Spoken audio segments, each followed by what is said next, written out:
Kaj mislite, kako je videti majhen okrasni vrt po skoraj 40 letih urejanja? V Šentvidu v Ljubljani se za ograjo enodružinske hiše skriva bogat vrt. Lastnica je sčasoma spoznala, da vseh rastlin, ki so ji padle v oči, pač ne bo mogla imeti. Je pa teh, ki so se udomačile na njenem vrtu, kar precej. Marsikateri zasebni vrt je tako skrit za ograjo ali živo mejo, da ga mimoidoči niti ne opazijo. Tudi vrt Nuše Zanoškar v Šentvidu pri Ljubljani je skoraj neopazen. Le kdor se ustavi pri vhodnih vratih, se lahko zazre v bogato zasaditev. Konture vrta je zasnovala Anka Bernardova, arhitektka iz Kranja.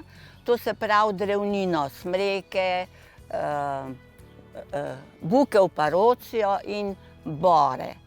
Vse ostalo smo pa potem iz leti dodajali. Tako da lahko rečem, da intenzivno sem začela delati na vrtu leta 1979, kar pomeni, da 20, 30, 37, 38 let. Jaz sem bila takrat še mladenka.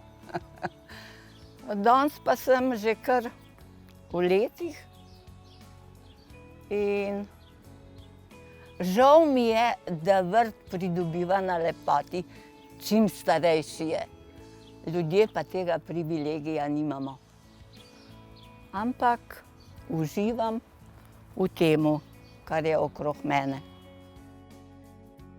Ko prisluhnemo gospe Zanoškar, ko opisuje začetke svojega vrtnarjenja, si skoraj ne moremo predstavljati, da je bil prostor okoli njihove hiše nekoč prazen, ob tako gostem rastju, ki danes predstavlja njen okrasni vrt. Ja, to je bila ravna trava, 2 trikotnika, ki sta mene zelo motila, ker ne maram ravnih linij.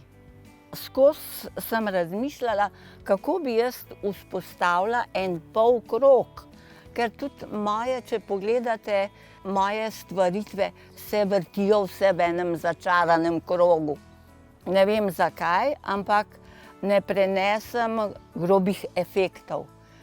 Tudi rastlina, na primer, če je ena bolj robustna, ji moram že nekaj nežnosti dodati z drugo rastlino. In se mi zdi, da obe dve dobita tisto svojo pravo veljavo. Obdobje skoraj 4 desetletij vrtnarjenja predstavlja skoraj polovico Nušinega življenja. Kaj jo je napeljalo k delu z rastlinami? Kaj ji vse to pomeni? Ko sem v bistvu končala službo, sem naenkrat postala, se mi je zdela neuporabna, nekoristna. Komu zdaj koristiti? Kaj, s čim zapolniti svoj čas? In kot po naključju sem prišla v to vrtnarsko smetano. To je bila prva, moj stik je bil iz gospo Minco in je bila prva zbirateljica rastlin. Pri njej sem se učila v bistvu, kako je treba rastlino posaditi, kaj nekje naj bi se družili in tako naprej. Ampak to so bili začetki, to so bile osnove. Kasneje sem se pa samo z delom učila. Sama sem si priborila to znanje in z delom pa seveda tudi iz raznih priročnikov, knjig in tako naprej.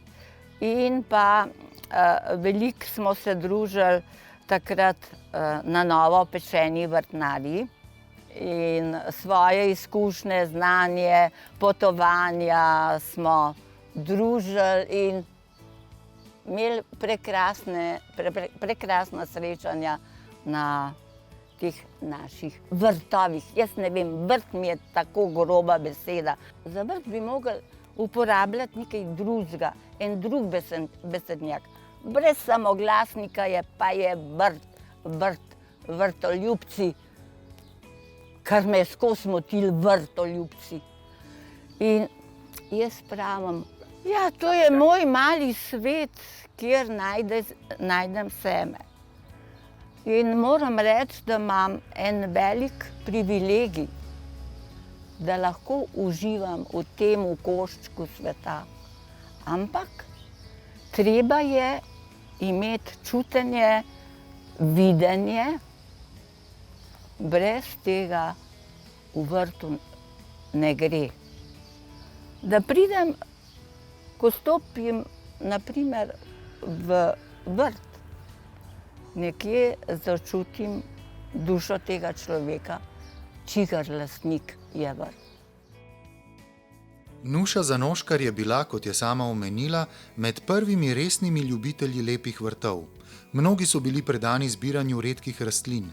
Tudi Nuša je bila sprva taka zbirateljica. Na začetku naj bi imela vse flokse, naj bi imela vse astre, naj bi imela vse astilbe. In ratala je gora teh rastlin, ki pravzaprav niso vedele, kaj bi počele. In začela sem razmišljati, da tako pač ne bo šlo dolgo časa več in da bo to treba najti eno skladje, eno harmonijo, spraviti v prostor rastline, ki nekako živijo v simbiozi.